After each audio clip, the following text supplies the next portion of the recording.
apapun yang hubungan tentang poligami itu sebenarnya relevan pada zaman itu aja, Ya, atau masih sampai zaman sekarang, Tat? Ya, sampai Karena sekarang kan masih relevan. syaratnya kan harus adil kan? Betul. Menurutku nggak masuk akal orang bisa adil sama banyak wanita gitu. Ya, betul. Nggak akan bisa lu nimbang gue 25%, 25% ke istri-istri gue. Betul. Nggak bisa gitu. Ya. Itu gimana caranya ya? Nah, pertama aku jawab dulu relevan atau tidak relevan. Karena sebenarnya masih ada banyak hal yang bisa menjadikan orang tuh punya poligami. Sebelumnya kita bahas dulu bahwa poligami ini hukum yang tidak wajib ya. Betul. Ada yang mengatakan sunnah, ada yang mengatakan mubah atau boleh. Oh, mubah. Jadi bahkan tidak sampai derajat sunnah, tapi boleh aja.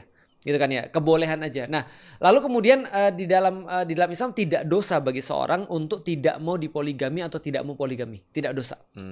Yang dosa adalah ketika dia menganggap ini hukumnya adalah salah atau hukumnya adalah bukan hukum Allah.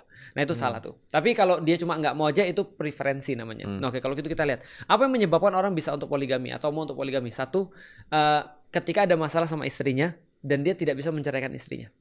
Contohnya ada masalah-masalah fisik, istrinya frigid misalnya, atau istrinya misalnya mandul, mohon maaf, atau misalnya ada atau apapun lah misalnya.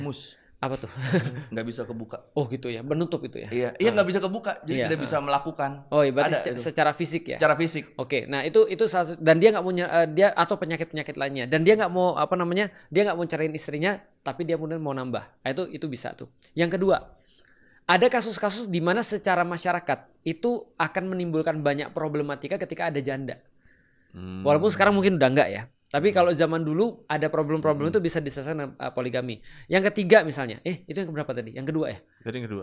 Yang ketiga bisa jadi ada orang yang hypersex.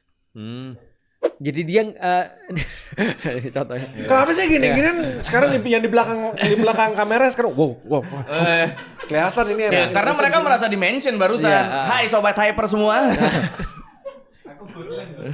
Nah, jadi ada hypersex. Jadi dia nggak bisa dengan satu perempuan. Dia maunya kemudian banyak karena untuk memuaskan dia. Nah, maka di sini kemudian poligami jadi solusi. Atau sekadar dia terus kemudian pengen untuk ibadah yang lebih banyak dalam tanda kutip. Karena gini, ada kasus di mana seorang istri bilang sama suaminya, kamu nikah lagi aja.